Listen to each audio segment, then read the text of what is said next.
Hello, and welcome to another fully live Friday episode of Hacking with Friends.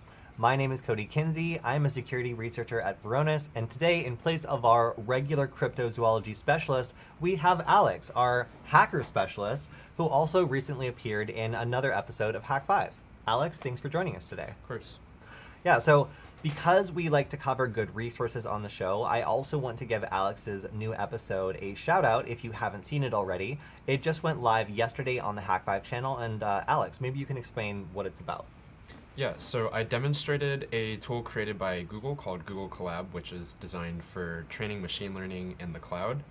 And basically I demonstrated a proof of concept where you can use Google Colab and the free GPUs they give you access to in order to basically crack hashes in the cloud. Yeah, so this is super cool. And this is kind of just a training video on how you can get started learning how to crack a hash.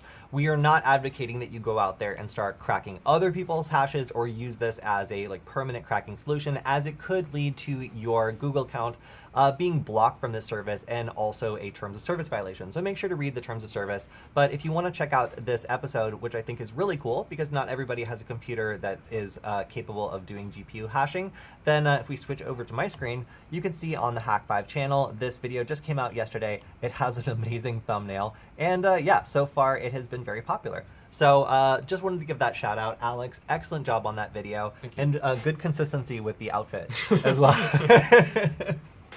Cool. So just wanted to also say hello to everybody in the chat. It's nice to be with everyone today. It was great to talk to everybody on the Q&A as well earlier this week. So if you have any good questions that you have as a result of this stream, then make sure to leave them on the YouTube channel so we can answer them later on Wednesday. So it's good to see Zam in the chat. He's also contributed many stories today. I see Victor, Firesnake, and some other people that are regulars on the show. So hello to everyone who's in the chat and everyone who's watching this later. So, all right, aside from making Hack 5 episodes, Alex and I have also been collaborating on creating some prototypes. And Alex is actually going to do a series on this if you are curious about what it takes to create your own hardware prototype that also allows for some Wi-Fi hacking by making these into a Hack 5 series. So if you want to learn more about how you can do this yourself, then stay tuned to Hack 5 and you should be able to get some more information on that. But one thing that we've been working on is color changing cases. So if you're interested in 3D printing and you're wondering what other kinds of filaments are out there, then a really interesting type of filament is color change filament, which actually reacts to thermal temperature change, which is within the range of human skin or what you would what you would be capable of doing with maybe some hot water, something like that. So this filament is really cool. You can see it here if I'm holding the case of this hardware device we created. This is called HackCat. Then it actually adopts the color around where you've been touching. And if you want to use a torch to see exactly how fast this transition is, it's actually really fast. You can see it go from purple to pink very, very quickly and then back when it's exposed to extreme cold or extreme heat. But if you're just using your hand, then I've been holding this a little bit and it's already starting to kind of turn pink. But yeah, it's just a really cool material that I wasn't really aware was out there until we started experimenting with it this week. So if you guys are interested in this, we're going to be using a bunch of different new colors sometime next week, and we can do a check-in to see what some of the other available colors are for this really cool material. But if you're building anything using a 3D printer and you want it to be a little bit more reactive to the environment, this is a cool way to make your project interact with the world a little bit more easily. Although I will note that this material apparently is not supposed to be left in the sun for a very long time, because over time it can start to bleach out and make it so it doesn't change as much, or the color becomes more dull.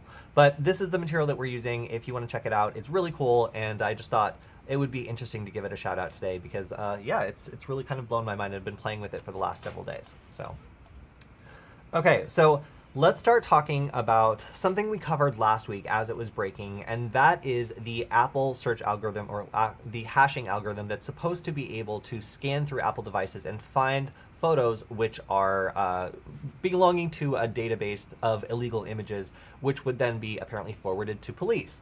A lot of people did not like this for various reasons, mostly the implication that there is now going to be a scanning algorithm living on your device and looking at, basically rummaging around through it for certain for certain hashes of images which are deliberately vague. And the reason for this is to be able to detect minor modifications in maybe image size or resolution or watermarking of certain images. So yeah, it's really interesting here getting a little bit more into the science of what's going on. But Alex, have you kept up with this at all? I've looked a little bit into it at a surface level, so I know what's basically going on, but I think there are a lot of security impositions to this, especially if they're just like digging around in your personal data, and they're like, I feel like there's a lot of metrics they can also gather on you that you wouldn't necessarily want them to have access to. Yeah, so the biggest concern here was a couple things. Well, one of them was if Apple develops a method of rummaging around in your phone for certain files or a certain thing, then what's to prevent a government or other agency from requesting or secretly adding something to that data set that allows them to target other people than it was designed to target? This kind of slippery slope thing is very sketchy because you're basically adding a mechanism to this device, very, very publicly that allows a circumvention of actually doing a search on that device. It's an automatic search. It's looking for certain things and it's targeted, but it's only targeted for now. And a lot of the debate has also been around the actual hashing method that they're using. And so I've been reading some back and forth stuff on this. And one thing that was very interesting I read was that they're using something called a perceptual hash. So this is something that's designed to be deliberately vague and, again, able to catch multiple variations of an image. And that's why it's deliberately designed to have some false positives, because it wants to be more accurate at finding stuff than have like some negatives when it actually should be positive. So one thing that kind of came up from this was, is it possible to take one of these hashes and basically reverse it? And the answer is, well, again, we don't know exactly what hashing algorithm they're using for this, or at least the author wasn't using the same one, but using a fairly basic perceptual hash, they were able to reverse this and create images that would trigger the hash, but were not the original image. So you can see here some of the horrific collisions that they managed to find with perceptual hashes. So it's just like, it's a very interesting thing that is now in the public debate, and the technology might not be well understood by everyone. So if you're interested in the way that perceptual hashes work, or if you want to dig more into the way that there can be collisions against these hashes, then this is a very interesting research paper, and you can find more information about it on my Twitter. But yeah, we'll probably be talking more about the detection stuff as we go through, because this is obviously a very controversial move. I've seen some statements by Apple that are implying that this will actually only happen on images that are uploaded to iCloud. And I don't know if this is like a change or if that was like something they were trying to get across the first time, but just really failed to do so. But it's still interesting to note what the default settings might be on iOS devices, because if by default they all upload to iCloud, then it's kind of the same thing unless people take some additional steps to opt out. So still an ongoing thing. There's been lots of conversation around it. And the perceptual hashes that are underneath the whole thing is definitely a topic of interest for anybody who's interested in information security, who wants to know what's going on kind of behind the scenes. I think they did say they would also have it automatically scan through photos you have downloaded, and also through like messages and stuff like that. So not just photos which are uploaded. Right.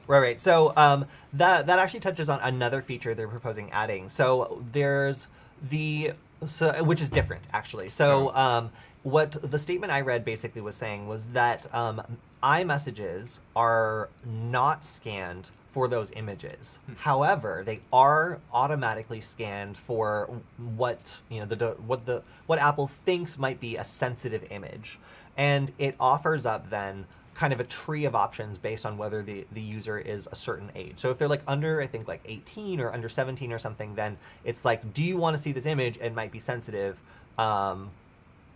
Yes or no. And then I think it stores like a copy of that image if they press yes in like some sort of like family management account, which is kind of sketchy.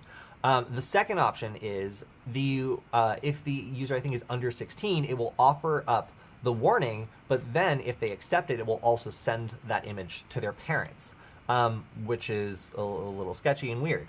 So there's a lot of debate around whether or not this is appropriate in all settings. If assuming that all families are the same, this makes sense, versus some situations where this could be abused potentially, or whether or not someone's honest about like what age they're putting somebody up as when they sign them up for an account. There's lots of different ways this could potentially be abused, but it is a little bit separate because this is a service that's meant to be scanning for images that are in like iMessage going between iPhone users. and it's not necessarily looking for the same types of imagery that is going to trigger like a police response. This is more meant to be like a child safety feature, but it's a little bit oddly implemented, and the way that it sends or stores copies of an image that you might have received is definitely something that a lot of people are taking issue with. Okay.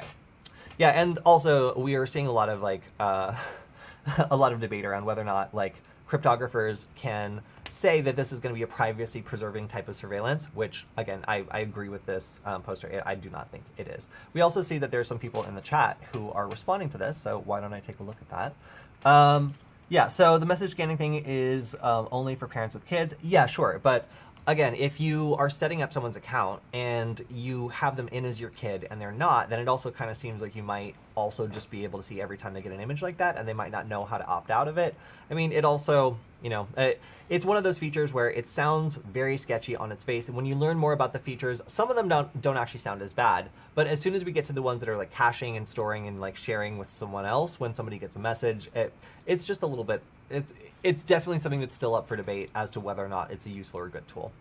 So, yeah. Oh, and then also Zam is noting that for parents, for kids over 13, or at least that are listed as over 13, then there's no parental notifications. I would just note that if your parent is setting up your account anyway, they can list you as whatever age they want. So, you know, if they wanted to go ahead and just downgrade your age to a lower age, then they would suddenly have notifications every time you receive that kind of image, which could, I don't know, I'm just looking at ways that people might see the service as invasive, but it's still really interesting to see the debate around these features, because while they're well-intentioned, a lot of privacy advocates are sounding the alarm that if you build a mechanism to start rooting around in users' devices, then it's pretty easy for someone to start adding things to the list that it's looking for if they really want to. And, you know, because like Apple does have a history of working with countries like China to make sure their devices get introduced successfully, you know, it's interesting to see if whether this feature could be abused down the road. And that's really the biggest concern for most people who are saying that this is a problem. Yes, and also I appreciate Zam for dropping some details on this, because, you know, this is a highly technical system. They're unrolling multiple things at the same time. So like Alex mentioned, it's hard to separate these because they're rolling out all these features, talking about scanning for this, talking about detecting potentially like nude photos like in the other one, and they're being announced in the same breath. So like I don't know if this was necessarily the best strategy for Apple to roll them both out at the same time and make them kind of confusing, because it seems like they're spending a lot of time and energy now explaining like exactly how these are untangled from each other, because it sounds as though, you know, like some of these perceptual hash false positives, especially if they're affecting like younger people, like could be an issue. Like it just seems like a way you could potentially find a collision and then initiate harassment if you wanted to like make someone be automatically flagged by the system. It just, there's lots of things that people are probably, you know, might not have considered before implementing this that we are going to find out if it sticks around. So yeah, I'm not a huge fan of this. Neither is Sarah, Jamie Lewis, or Edward Snowden. So yeah, like in general, like this is a very hot, active debate, and we will see if Apple sticks to its guns with implementing this, these features, or if they decide to change or modify or even rescind some other ones. So, all right, this is a bit of a change of pace, but Edward Snowden released a blog post. I don't really know, a little bit of writing, perhaps, just about the way that social media has created an echo chamber and made people much more likely to be reinforced in their most extreme or antisocial beliefs. Definitely worth a read as to the way that technology has started learning from the people who are using it and presenting an increasingly personalized view of reality that is kind of driving people to be more distant and more divisive. So if you're curious about some of the things that have contributed to the current political climate and some of the other divisiveness in society, then technology definitely has a role to play. And this is a really interesting perspective into the way that technology might be driving us apart from each other, or making us think that some of our most extreme beliefs are actually much more common than they really are. So super, super interesting. I'm not going to go too far into this because, wow, he really goes for it. But this was a read that sparked a lot of conversations, and frankly, like we hear a lot of echoes of other people talking about the same thing. You know, how services like Facebook and other apps that allow you to be in an echo chamber might not actually be that good for people and might have some unintended side effects when you use them for too long or get most of your news from these apps. So definitely worth the read to be a little bit self-aware, and maybe share with your parents if they spend a lot of time on Facebook. Okay, so there was a controversy a while ago about the way that Twitter cropped images. Now, the way that this worked was basically if you uploaded a picture of like Barack Obama and Mitch McConnell, the algorithm would always crop it to Mitch McConnell and completely crop out Barack Obama. And this was pretty consistent among photos of like a black person and a white person. And as soon as these would be uploaded to Twitter, it would crop into the white person for some reason. And that some reason was an algorithm, which got a lot of flack because people started doing like very public tests of the Twitter cropping algorithm and finding that in fact it was cropping out people of color. And what was kind of interesting about this was Twitter, of course, pulled it and changed it and tried to correct things, but they also made it available for researchers to take a whack at DEF CON. Now, because it's already been decommissioned, it was, I think, kind of a cool move for Twitter to make this available so people could actually see what else was wrong with it, and it found a bunch of biases. So this is often the problem with AI. When you train an AI tool or a machine learning tool, the problem is often that the data sets that it works on might be biased, which cause it itself to be biased, and can cause it to kind of like avoid certain things that should be just as valid as other samples. And kind of the example I was getting here was people wearing headscarves, people who were in wheelchairs, people who are noticeably older. Like all these people were discriminated against basically by the algorithm when it came to which face it would show, which is just a really interesting thing. Because if you think of like all the news stories and all the other things that are posted on Twitter, the fact that this would preferentially always go to a white face, like over like, you know, like somebody wearing a headscarf or somebody wearing or somebody in a wheelchair, like all of that is just problematic because it means that people aren't being represented the same way in what's supposed to be a public square. So really, really interesting. I will drop this link in the chat. But you can also find it on my Twitter because I've retweeted all of these stories. And I love that, again, that they went to DEF CON and let people take a whack at this because really, like, you know, you don't understand the flaws of something that was created with machine learning until a lot of people all start testing it to try to find and identify biases. And this is often not the kind of thing that is part of testing like a software product before it goes out. It's like, oh, is this thing racist? Like, let's try it a bunch of times and make sure it's not racist. Unfortunately, that is not part of like the design like mental workflow for many people who are in charge of making this stuff. And the result is, you know, big discoveries of, hey, this actually has a deep-seated bias that we need to fix because it's actually not treating people fairly. So very, very interesting way to take what was initially a scandal and turn it into kind of an opportunity at DEF CON. This headline is perhaps not what they were going for when they did that PR effort, but it's still, I think, a very nice outreach to the community, even if NBC News is really going at them. Wow. Yeah. Not the most PR friendly title, but hey, whatever. At least they got to find out the full extent of what was wrong with it, which probably reinforces their decision to not use that algorithm anymore. Okay, so then we have another debate. I think this is mostly in the UK about whether or not people should need to use their real name to sign up for a screen name and basically be attributable for everything they say on the internet. You can imagine how I feel about this. Probably not. But some studies have come back to show that a lot of the worst abuse that was put online was actually made by users who were fully identifiable. They did not make really any attempt to hide who they were. They just felt like they could just say whatever on the internet and nothing was going to happen. So because a lot of these people already are vocally, you know, like trolls, I guess, on the internet, and they don't really care if they're identified, because nobody does the work of actually, like, you know, creating any like consequences or anything for them. This is already kind of an issue where people who are readily identifiable are doing stuff like this, and there's just no real way of stopping it. So this is an argument kind of against using real name policies for signing up for screen names. If people are already doing stuff like this under essentially their real name or something that can be traced back to their real name very easily, then these sorts of policies probably aren't going to be very useful for their intended purpose and will probably instead have some unintended purposes in lots of things, which also leads into a debate around Twitter and Tor. So let's go to that before I forget it. Okay, so if you use Tor to sign into Twitter, then you might have noticed that your account was blocked recently. So there's lots of reasons why somebody might use Tor to connect to Twitter.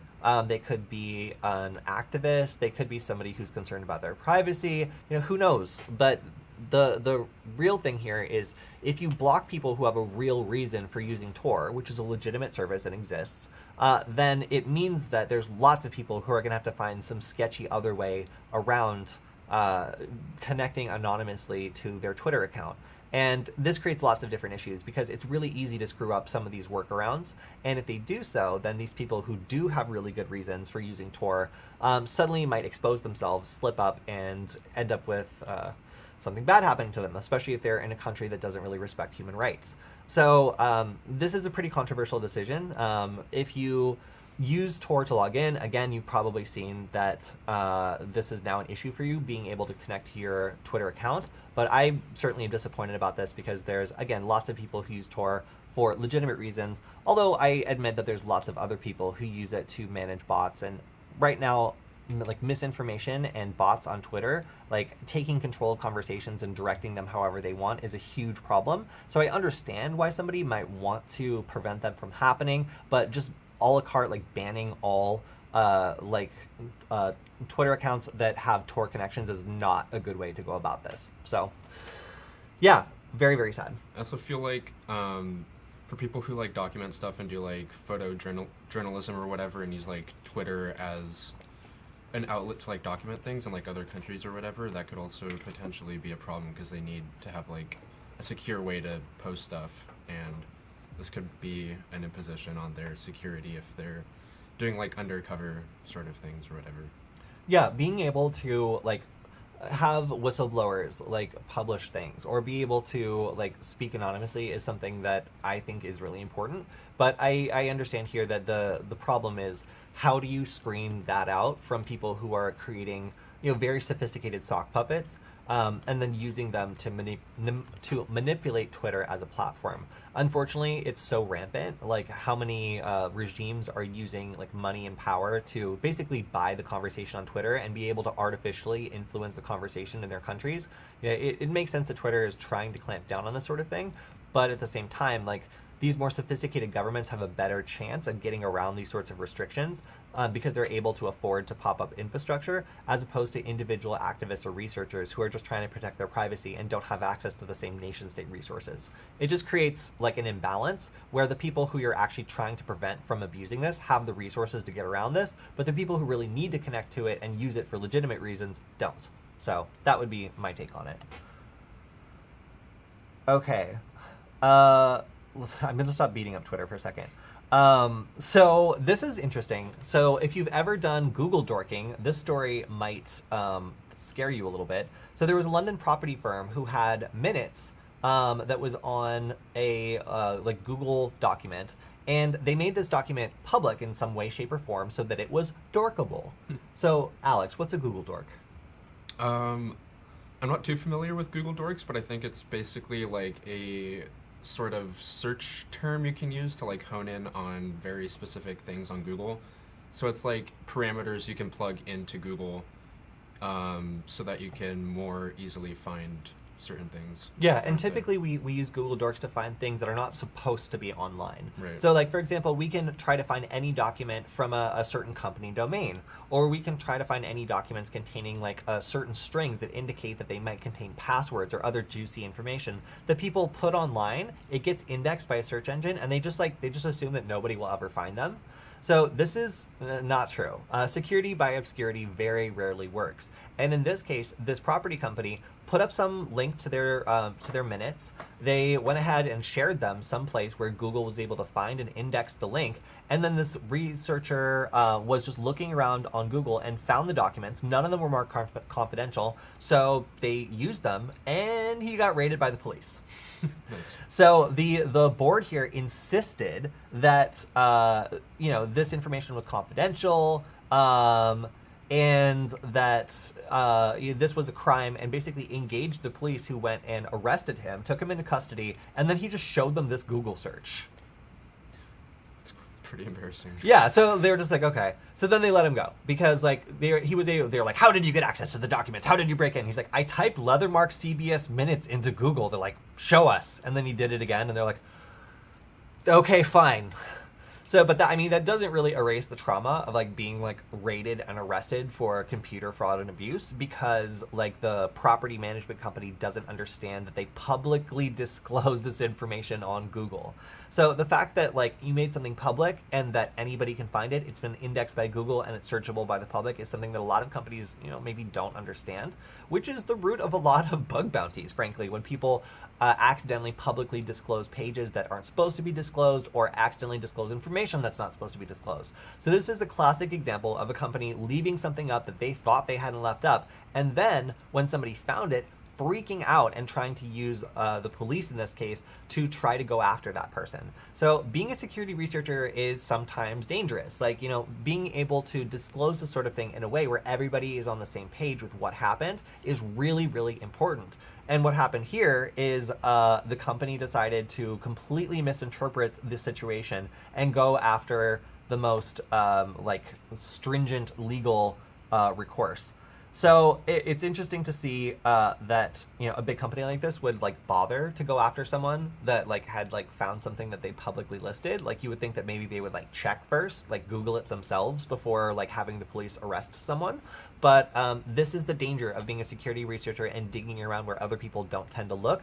If the company that you're working with misinterprets what you're doing, you could be facing legal action and need to very quickly and succinctly explain to some possibly not very technical police officers exactly how you came by the information that you're working with. So yeah, just be extra careful, guys. Like it's stories like this that make me very nervous, because there's lots of people who set out to do the right thing by disclosing vulnerabilities and instead end up having people be suspicious and think that they are doing something illegal, when in fact they've done nothing illegal and they're just trying to be helpful. So just be careful. People tend to misinterpret and also like see the worst possible like situation out of these sorts of encounters.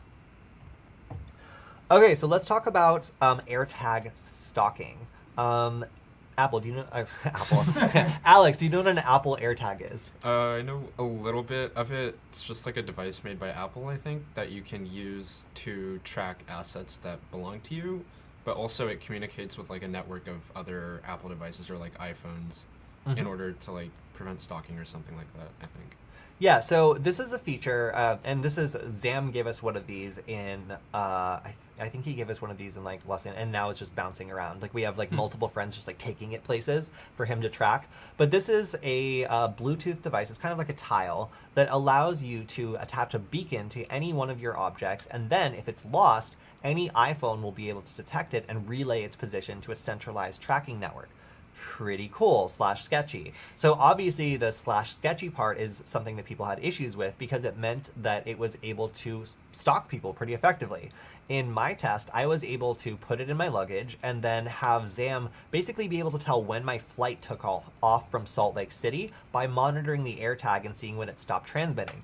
So it was kind of alarming to see how specifically, like, he could tell which terminal I was in, and there were no alarms, there was nothing going off, because I use an Android phone, and it's designed to alert iPhones if it sticks around for too long and it's not paired to someone's device. So there's supposed to be this security feature that makes it so that somebody who is trying to stalk another person gets foiled by the device beeping and generating an alert on an iPhone. But if you have an Android phone, then it's actually like 3 days or so before it starts to beep and make a noise. And even so, it would be pretty easy to open up the AirTag and just punch out that speaker, and then it wouldn't be making any noise at all. So this guy, Dan, went ahead and took his scooter and put AirTags in it. There was like a decoy one in the wheel well, and then there was another one in the actual, I think like the handlebars or something like that. And somebody stole it, and he managed to track it successfully, get the police involved, and yeah, like find it and then have it make noise at this like second-hand scooter shop it had recently been sold to. Wow. So these people were also not very nice and not very cooperative, but they managed to provide some. I think they found like video footage of the lady who had, I guess, like stolen it and then sold it to them. Yeah, it was just interesting to see how somebody might be able to use one of these tools to actually track down something that's been physically lost of high value, like a scooter, a vehicle, something like that.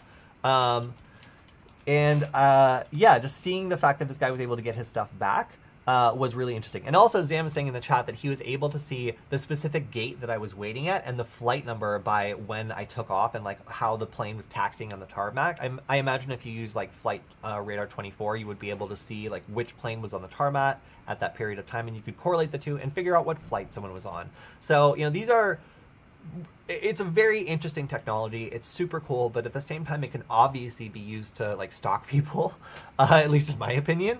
So it's interesting seeing how this guy managed to use it to recover a lost product, and how some of the anti-stalking features, probably tipped off the original thief to the fact that it was tracked, because they managed to disable the first of the AirTags, and they were probably looking for them. But the second one was too far, like in the handlebars or whatever, to be able to get to. So it actually allowed them to successfully retrieve it. So this is a really interesting story of somebody using this feature as intended. It was kind of cool that the police actually responded to this and did the right thing in allowing it to be recovered. So kind of a cool story about AirTags. Although, again, it just kind of creeps me out how, yeah, you can use them to, like, see what flight I'm on, Zam. Why? But, yeah, now I think it's on, like, a truck heading somewhere, so let us know where it is, Zam. Okay, so this story freaked me out. I did not know that most people have a secret kind of credit score of how likely they are to abuse opioids. And this is something that's managed by a single company that is not, like, nobody really knows except that company how this score is calculated. And there's all sorts of things that can play into it that can cause like a false positive, basically, that will completely shut you out of your ability to get pain medication. And for people who have conditions that cause chronic pain, this is an incredibly cruel thing to do.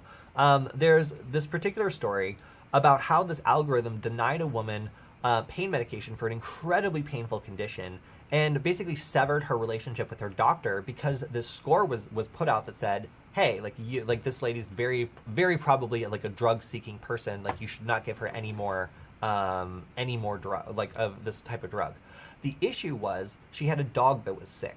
So because her dog was sick and had been prescribed a type of opioid medication by a veterinarian, and the veterinarian had punched this in under her name, these two things were factored in together, and she was treated as somebody who was a very high-risk drug user, even though she was just some regular lady with a pain condition.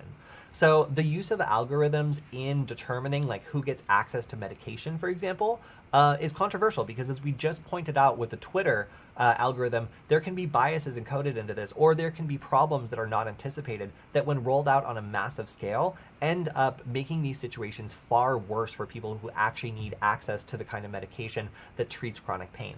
So this was a horrifying story to read. It's just another example of a company relentlessly tracking your private information in ways that you probably didn't know they had access to.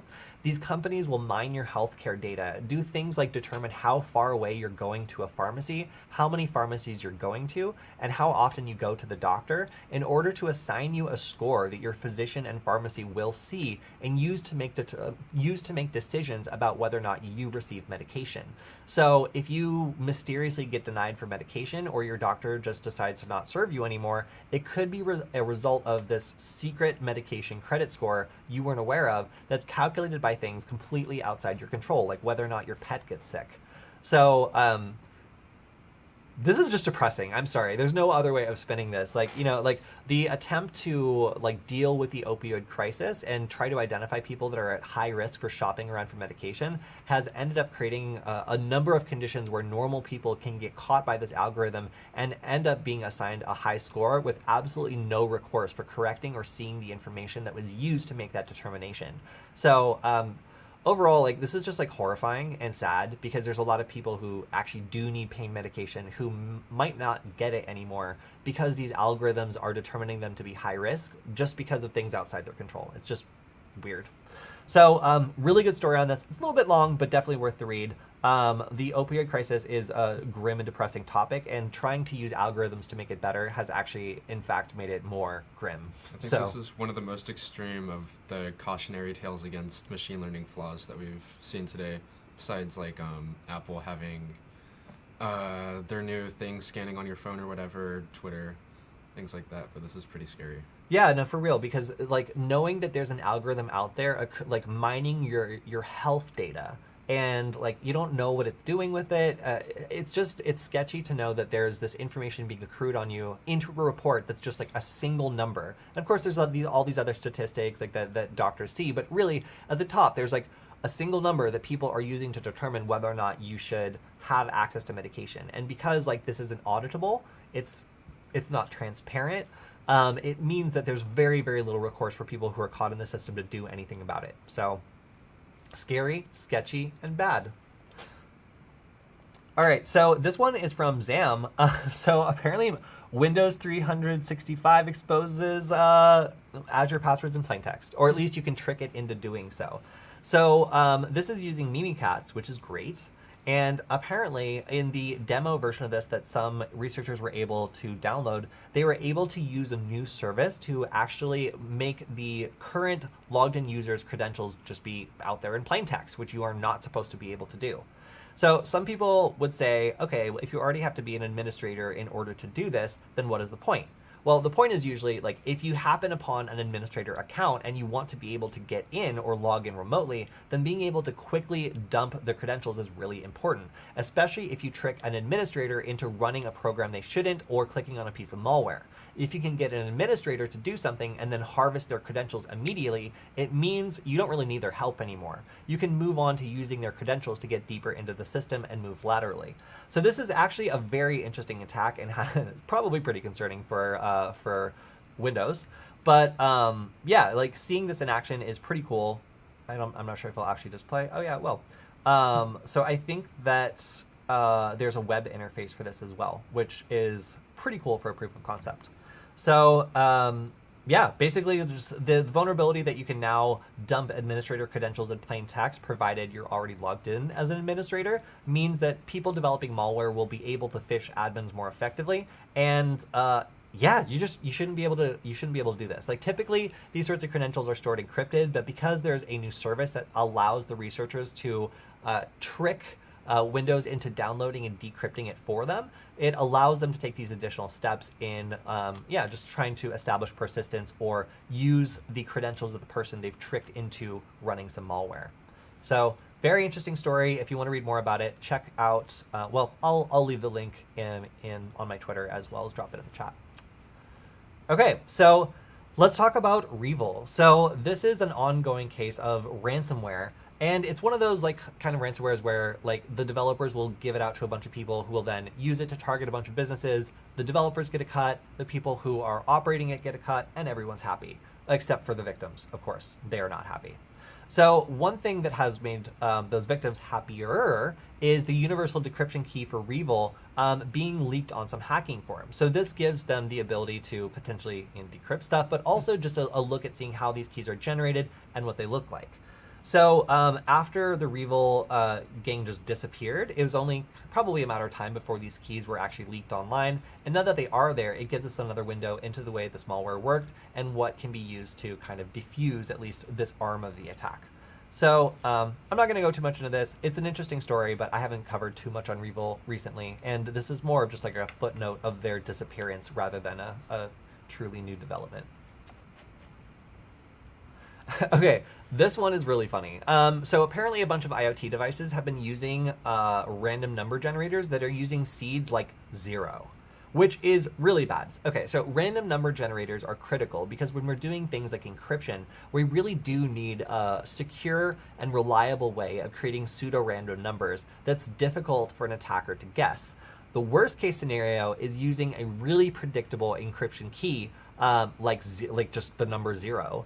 which makes it trivial for an attacker to reverse the encryption we're using to try to keep communication secure.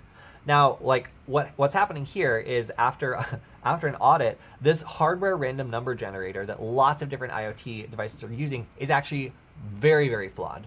And there's a number of different conditions in which it can generate random numbers which are not secure whatsoever. So, oh, and somebody's asking, what is a seed? So in order to generate a random number, and not have it be the same number every time, well, computers are really bad at just being random. You have to tell them explicitly how to be random. And a way of doing this is using like a very like complicated algorithm that takes an initial seed and then turns it into, like, flip-flops it and turns it into something else. But that seed needs to be relatively unique. So people will use like time codes or like the current temperature of a sensor or like something that's perceived to be somewhat random and difficult to predict to make that random seed. And the two things I actually said are actually terrible random seeds, because a lot of random password generators for like password managers will actually use like the time code in seconds, which is bad, because if you know around the time the person created the password, you can actually go back and get the same randomly generated password, which dramatically reduces the attack surface. Or sorry, which dramatically expands the attack surface, because then you're able to only have maybe all the passwords that were generated that day as the possible passwords for that person's account.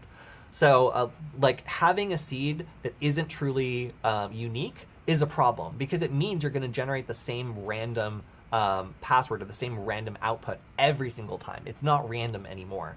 So yeah, like seeing that this hardware random number generator isn't doing its job in picking a good seed is probably like the number, I'd say like one of the number one things you can do to mess up a good encryption scheme. Because if you have everything set up to do good encryption and then you just fail to pick a good seed, or you pick the same seed every time, the number you're going to get is going to be the same, because the seed is what determines that. So just seeing that this is a flaw in so many, I think it was saying billions of devices, it's going to give us security researchers plenty of work for a while to come. So this is a DEF CON talk, so it's a tiny bit long, but definitely worth watching if you're interested in what the implications for having a bad random seed are. But I mean, I can give you another example, like one of the attacks you can do against a Wi-Fi network, the WPS setup pin attack, is basically possible because the WPS setup pin uses a bad random seed. In some cases, it uses the number 0. So if you're working with a router that has a vulnerable version of the WPS setup pin algorithm, you can basically harvest the credentials immediately from that transaction by extracting it, just because you can figure out what the random key is supposed to be. So it's interesting noting that this has practical implications in Wi-Fi hacking. So it's definitely a possibility that this bad random number generator will cause other attached systems that rely on it generating random numbers to be secure to also be vulnerable. And that could be like an internet connection for IoT devices, for example. If the conversation is protected by a bad random number, then hypothetically an attacker could not only intercept the packets and see what was being exchanged, but also inject packets from outside the network. So that would be dumb, to have like a password on your whole IoT network and have it locked down and then have anybody be able to arbitrarily send commands to it just because the random number it's generating to secure its communications is bad. That's the kind of flaws we're talking about here in terms of how this could be applied and the security implications. Bad random numbers are bad because we use encryption to keep stuff secure. So if the underlying numbers we're using to keep the system secure are in fact not that random or predictable, it really messes up security. And that's kind of what's at stake here. Next up, we have Git password authentication shutting down. Did you hear about this? Yeah, I've been trying to upload to like repositories over command line, and they've been giving me warnings that we would have to use like a API key or something like that. I haven't looked too much into it, but... Yeah, so GitHub is no longer accepting passwords for these sorts of commits. So at this point, you need a token-based authentication.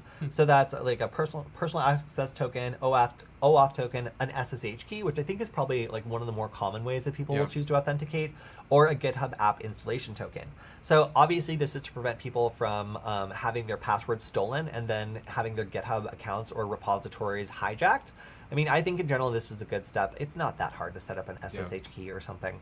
So, in general, if you are a developer, if you work with GitHub, it's just nice to note that now if someone happens upon your password, they're not going to be able to, make commits to your code and like make a change that affects all of your users if you maintain a project. So this is, in my opinion, a good thing, but it could be a little bit confusing to beginners who've been doing things the same way for a while or just getting started. So because it requires a little bit more of an additional burden of understanding how secure authentication works. But in this case, I mean, I think it's a good and positive move for, I guess, Microsoft now, since they bought GitHub, right? Yeah, they did. Yeah, so I guess it's a good move for them to make. So I applaud this. Good job. All right, and then Zam insisted being this. I think this is a flex or perhaps just a fold, but Michael liked that one.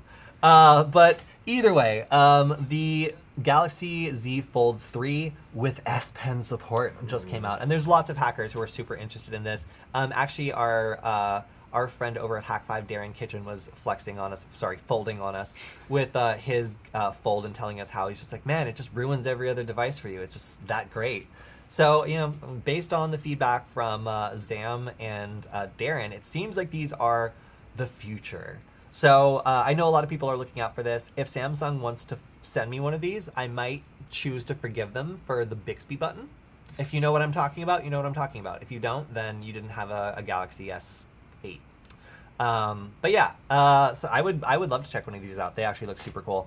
I'm glad that they're not exclusively for use in space anymore, because I believe for a while their marketing campaign only showed people in space using these. So wait, it folds that way? Sorry, I wasn't paying attention. What is going on? It folds like a clamshell? Wait, so this I can just have like a Moto flip again, but like it's just okay. Mm-hmm. All right, that's kind of cool. Can I just have like a Razr then that does that? It looks like we've just gone back to a giant Razr phone. Yeah, it's pretty gimmicky but cool. I like it. Yeah, I'm used to it folding this way. I'm not used to it folding this way. So because the other one's like it's a phone form factor, then you unfold it into like a tablet, but then this one's just like a really condensed phone. Yeah. Yeah, it's very interesting. Okay, if anybody knows anybody from Samsung that wants to send us these devices, we'll say many nice things about it, and then maybe some critical things. But yeah, I would definitely love to check one of these out. They look cool, and especially if I could run some of the programs I found for just like Termux or some other things that allow you to do some hacker stuff on it without needing to jailbreak it, that would be cool. Root it. One thing that I kind of want to do in a follow-up episode is just show off how you can use like an ESP8266 via serial just by plugging it into a smartphone, and how you can use like Android devices to get started with some Wi-Fi hacking stuff. So yeah, Samsung, go ahead and send us one of these. We want one. I would appreciate this. Thank you so much. Okay, and then last up, let's talk a little bit about John Deere. So, do you know much about the debate around like right to repair and like John Deere tractors? Not a whole lot going around the debate, but I do know that John Deere has basically closed sourced their basically all of their designs and software, as far as I know, and lots of like farmers are just pissed that they can't repair their own stuff without having like access to manuals or things like that showing how to fix your own tractor. Yeah, so this was a report basically done by some researchers in good faith on taking a look at how John Deere does their tech, and they predictably found many vulnerabilities, and they're all documented here. If you want to take a look at some of the things that were problems under the hood, as it were, of the John Deere system, this is the problem with closed source systems that are implemented all over the place that don't have proper security vetting. If you don't let people take a look at what is going on and figure out whether or not best practices are being followed, then you get the issue where here they were able to demonstrate that a sustained and directed attack against many John Deere tractors could actually cause some pretty serious economic consequences for countries involved, because they are so ubiquitous. If you start attacking them and make it so that they can't be operated, then this becomes actually a pretty serious problem. So fortunately, another agency was able to get involved here and kind of like help John Deere see the seriousness of the situation and get some of the issues resolved. But yeah, it was just interesting to note that the problem that people were pointing to the whole time, like, hey, somebody should take a look at these things and make sure that they're being run the best way, was actually a problem. Like, as soon as people did get in there and take a look to see if there were issues, they definitely found them. So just another example of why having code be auditable and transparent is something that's really important, especially when you know, the code is running on something that so many people depend on, like farming equipment, that if it were to be shut down or damaged or disabled, would really cause economic chaos in countries that have a lot of farmers who are using this type of equipment. So I'm very happy that they found all the flaws. I just wish it would have happened perhaps a little bit sooner. Okay, and I think that that's pretty much all the stories we have today. Thank you guys for hanging out with us today. I'm going to take a look at the chat real quick. And again, if you guys have any questions about any of the stories we presented today, make sure to drop the questions on the YouTube replay, because in general, we will read all of these, we will answer them on our Wednesday Q&A, and we love answering these questions because you guys are always very thoughtful. Okay, I think that we're going to wrap things up. Thank you guys. Oh yeah, and we just hit 100 messages today, so thank you guys for that too. If you have any ideas for upcoming episodes, feel free to reach out to me on Twitter, because we're always looking for good new episodes. And again, stay tuned also to Hack 5 for new episodes that Alex will be doing on creating your own Wi-Fi hacking prototypes, and also his recent excellent episode on using Google Colab. Yeah, we'll see you guys next time. Alex, thank you for joining us. Of course. All right, have a good weekend, everyone. Bye.